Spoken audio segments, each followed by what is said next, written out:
What's up, guys, and welcome back to my channel. Sean O'Malley versus Umar Nurmagomedov is now looking like a very realistic next matchup in the Bantamweight division. While Sean O'Malley has made it clear that he would love to run it back with Petr, the situation in the division may force him to take a different path. Ever since Jan reclaimed the Bantamweight title by defeating Merab in December, O'Malley has repeatedly said that Jan is his main target. After his recent win over Song Yadong last month, he once again called out the champion and made his intentions clear. However, O'Malley also understands that the UFC is likely interested in booking Jan versus Merab for a third time, which means he may need another strong win before earning another title shot. That is where Umar Nurmagomedov enters the picture. Umar has been climbing the rankings and continues to build momentum with each performance. Recently, his manager, Rizvan Magomedov, spoke to Sport24 and revealed that all sides are showing interest in this fight. He said that their team wants the matchup with O'Malley and that Sean is not against it and is not trying to avoid the challenge. According to him,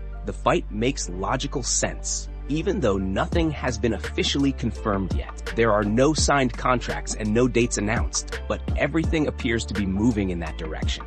And before we continue, make sure to leave a like on the video and subscribe to help support the channel. Moving on to another news, Jon Jones recently made it clear that he wants no problems with Demetrious and has nothing but respect for his greatness. During a recent live stream, the two legends of the sport became a topic of discussion, and Jones took the time to praise Johnson's incredible career and achievements. Despite the massive size difference between them, Jones admitted that facing Demetrious would be far from easy. He openly said that he would have to give everything he has to beat him, even right now. According to Jones, Mighty Mouse is unbelievable, always in the gym, constantly in shape, and one of the greatest martial artists on the planet. He explained that smaller fighters are often the hardest to deal with because of their speed, movement, and intelligence. Jones pointed out that Demetrious is used to fighting bigger opponents and has built his entire career around overcoming physical disadvantages. Because of that, he believes Johnson would defeat almost everyone in the room. The conversation then turned lighthearted,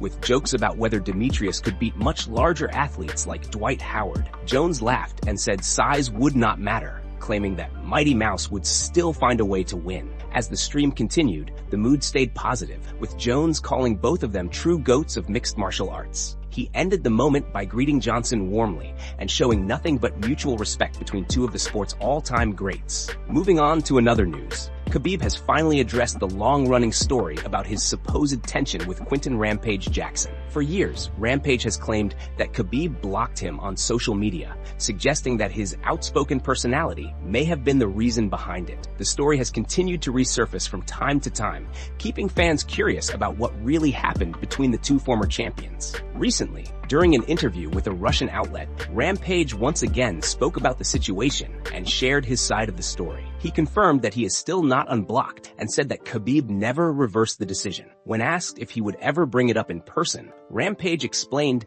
that he had already met Khabib in Japan and chose not to mention it at all. Instead, he laughed it off and said that he understands why someone might block him. He admitted that he posts a lot of wild and controversial things on social media and joked that he would probably block himself too. He also pointed out that Khabib is very religious and serious, and that his own content might not be something Khabib would want to see regularly. Rampage made it clear that he is not upset about the situation and does not take it personally. He did, however, say that he found it strange because he never spoke negatively about Khabib before being blocked. From his perspective, the move seemed random. Despite these claims, Khabib has now responded and denied the entire story. He wrote online that he never blocked Rampage and told fans not to believe the rumors. According to Khabib, there has never been any bad blood between them. Moving on to another news. One of Merab's coaches has revealed that a major change is coming ahead of his expected trilogy fight with Petr. Following Jan's impressive and memorable victory over Merab in December,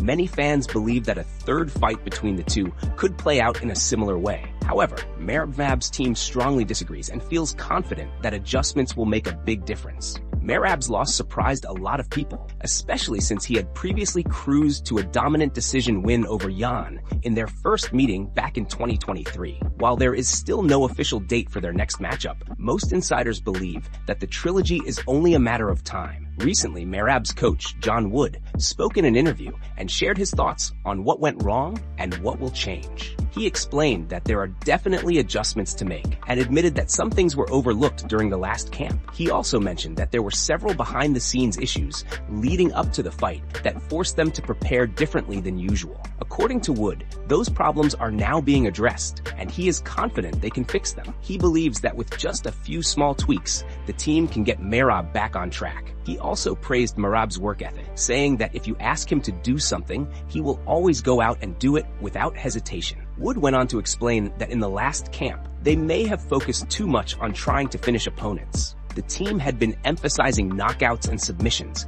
hoping to break fighters the way Merab had done in the past. However, that mindset may have taken them away from what makes Merab most effective. He admitted that they might have overthought the idea of getting finishes instead of letting Merab fight naturally. Moving forward, the plan is simple. Merab needs to go out, trust his instincts, rely on his pressure and cardio, and just be Merab. Moving on to another news, Gaethje has officially shut down the idea of a third fight with Dustin Poirier. Following UFC 324, we have been covering Dustin Poirier saying he would be open to coming back for another fight with Gaethje. If you have been keeping up with the channel, you will remember that we last left off in a strange spot. Bloody Elbow posted an interview where Gaethje supposedly said that if Poirier wanted the fight, he would accept it. Then, shortly after, Gaethje came out and called that report fake news and denied the claims. Now, Gaethje has finally addressed the matchup again in a new interview. When Stephen A. Smith asked him about the possibility of facing Poirier for a third time,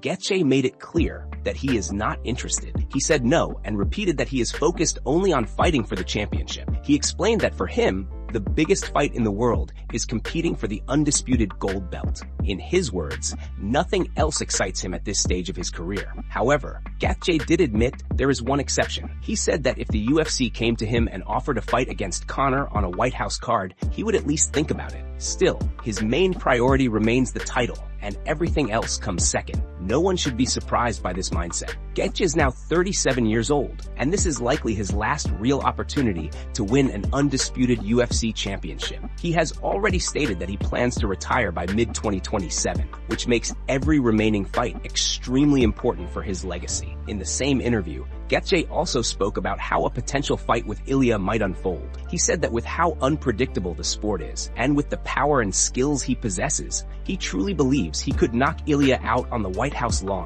He acknowledged that Ilia has power as well, and could also finish him. But that is part of the game. For Gaethje, all he wants is the opportunity to prove himself. He added that if he were able to beat the champion in such a dramatic setting, it would feel like the perfect script. He even joked that it would make him believe everything is a simulation, because the story would be too crazy to ignore. Moving on to another news. Daniel Cormier recently revealed the exact moment that changed his fighting stance forever. He explained that early in his career, he was going back and forth between Oklahoma and California while training and developing as a fighter. During that time, he was sparring with Cain Velasquez, who was preparing for a world championship fight and was set to become the first UFC champion from AKA. Cormier said that during one session, they were exchanging punches and kicks, and he decided to experiment by fighting southpaw. He admitted that he was trying to be a little too cute in the moment. That decision immediately backfired when Cain landed a powerful kick to his face and broke his nose. He said he screamed in pain,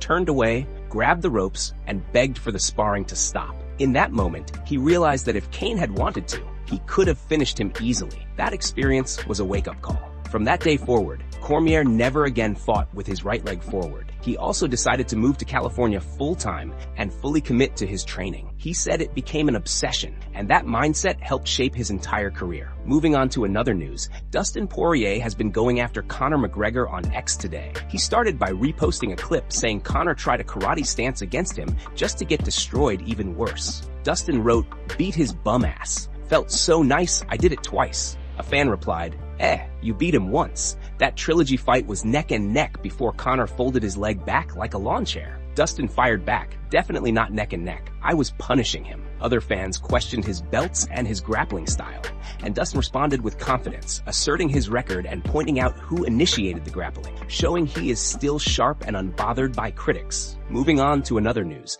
Dana White is facing major backlash over the upcoming UFC White House event. The card has been generating a ton of discussion throughout the MMA community, but not all the attention has been positive. Since the announcement, fans, fighters, and media have speculated about which matchups will be featured, with many hoping for multiple title fights and a historic event. Dana has insisted that the card will be historic and a must-see, with the entire UFC roster seemingly campaigning for a spot. Rumors even suggested the card could feature 4 or 5 title fights. Recently, TKO CEO Ari Emanuel appeared on the Pat McAfee show and provided more insight into the event. He explained that the White House will hold roughly 3,000 to 4,000 people in attendance, with additional areas set up to watch the fights. He also revealed that Dana is working hard on the card, which is scheduled for June 14th, and mentioned that approximately 6 to 7 fights are expected. While the attendance numbers were in line with previous speculation, it was Emanuel's comment about there being only 6 to 7 fights that sparked widespread criticism across the MMA internet. Fans quickly voiced their frustration, questioning the logic of hosting a massive event without a full fight card. Comments poured in, with many calling it a pointless sports washing attempt and expressing disbelief that prelims wouldn't be included. Some felt that having only 6 or 7 fights, especially in such a historic setting, undermines the event's significance and disappoints fans expecting a stacked card. Others sarcastically compared the card to exclusive events, suggesting it would be performed in front of the Epstein list instead of real fans. Additional reactions highlighted concerns about the impact on the UFC's schedule, with some noting that focusing so heavily on one card could disrupt the rest of the year. Critics also pointed out that if the card was meant to include all title fights, it would make slightly more sense, but the limited number of bouts still seemed underwhelming. Many concluded that regardless of the number of fights, the quality must be high to justify the event. Fans are now hoping that every fight on the UFC White House card delivers fireworks, with bangers in each matchup to make the historic night worth it, despite the controversy and backlash surrounding Dana White's ambitious plan. Moving on to another news. Daniel Cormier recently shared a story about a moment when he almost lost his composure because of Conor. In a recent interview, Cormier looked back at an incident from 2014 when Conor made a comment that hit him on a very personal level. At the time, Conor was preparing to fight Dustin Poirier, and he began mocking Dustin by calling him a hillbilly. Since both Dustin and Cormier are from Lafayette, Louisiana, the comment immediately caught Cormier's attention. Conor went on to make jokes about Dustin's background, describing him in a disrespectful way and making fun of where he came from. Cormier explained that he decided to confront Conor directly. He asked him if calling Dustin a hillbilly also meant that he was one, since they were from the same hometown. Before Conor could answer, Cormier jokingly reminded him how much bigger he was. Despite that, Conor fired back and called him a ghetto hillbilly, which shocked everyone in the room. Cormier admitted that the comment hurt more than he expected. He said it hit close to home because he grew up in the ghetto and worked hard to overcome his circumstances. In that moment, he genuinely felt like slapping Conor. He laughed about it later, but admitted that it was one of the few times someone's words truly got under his skin. Even now, Cormier says that moment still stands out as one of the most personal and emotional exchanges he ever had in the sport. Moving on to another news. Islam Makhachev has received a strong warning ahead of any potential fight with Ilia. As much as fans want to see Islam versus Ilia, it does not look like that matchup is happening anytime soon. This is especially true now that Justin Gaethje holds the interim lightweight title and is positioning himself for a fight with Ilia. One fighter who strongly believes this matchup would be a bad idea is Movsar Evloev. During an interview with Submission Radio, he did not hold back. He said that fighting Islam would be a stupid move for Ilia and warned that he could lose everything by taking that risk. According to Movsar, while Ilia has the power to compete at lightweight, he does not believe the fight would go well. He added that if Ilia touches Justin, he could knock him out. But against Islam, it is different. He described Islam as being too big, too strong, and on another level. Moving on to another news. When it comes to what is next for Islam, Makhachev, a potential fight with Kamaru Usman, is now gaining serious attention. According to Islam's manager, Rizvan Magomedov, the team is actively discussing possible opponents, and Kamaru Usman is high on their list. He explained that they are currently reviewing options for the next fight, and Usman remains one of the main names being considered. From their perspective, this matchup makes a lot of sense and would be a major event for the division. Many fans and analysts also agree that this is one of the biggest fights that can be made right now. It brings together two elite champions with strong resumes and global popularity. As always, the final decision will be made by the organization. Islam has made it clear that he is ready to defend his title whenever he is called. From a media and fan perspective, a fight with Kamaru Usman would likely be the most exciting, entertaining, and watchable option available.